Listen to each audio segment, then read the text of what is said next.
ए दवाद जी हमारा लड़की के काहे मारा ताड़ो?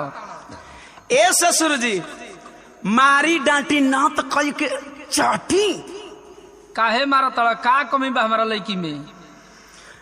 सुना कमी बा ए ससुर जी तोहरा बेटी में। का कमी बा बताओ। हम तो हाई पढ़ल ससुर जी अनपढ़ आपकी डॉक्टर मांगीला जहिया वाटर देवे ले टमाटर।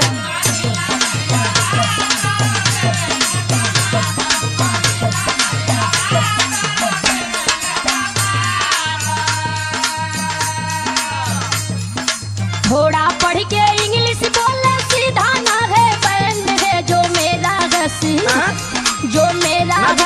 बैंड है पापा जी हाफ मैंड है।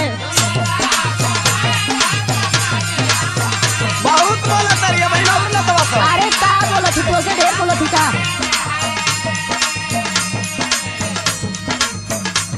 लाके देवे पाइप जब वो लाई कही के वाइफ हो।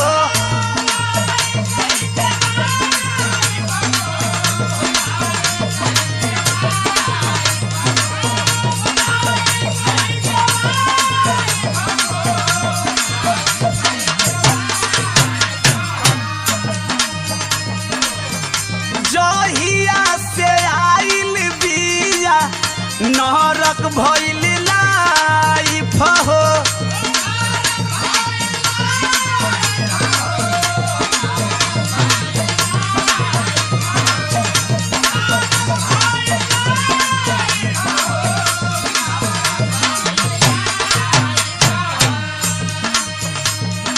एकरे चलते फिल्म नहीं देखी हैरी पॉटर मांगीला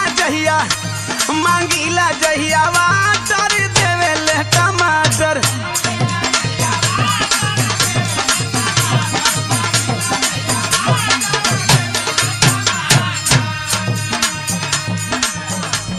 खाली अंग्रेजी में का रेला बक बक पापा।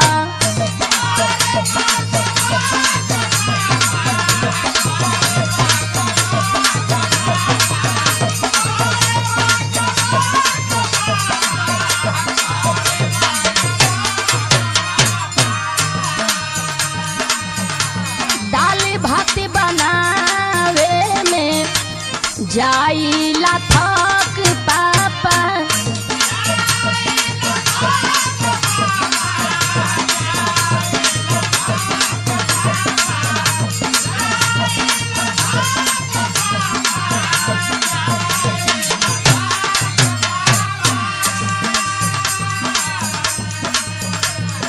कोई ना समझाए इनको जो भी इनका फ्रेंड है जो मेरा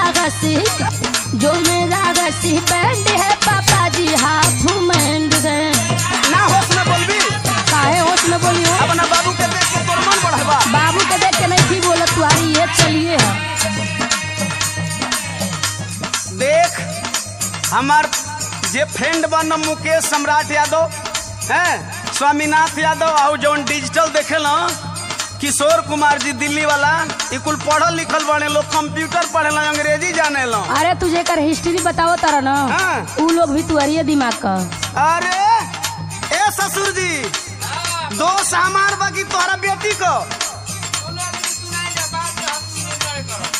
अच्छा तो सुनी मांगता हूँ पेन तो धा राती लाल टेन ससुर जी।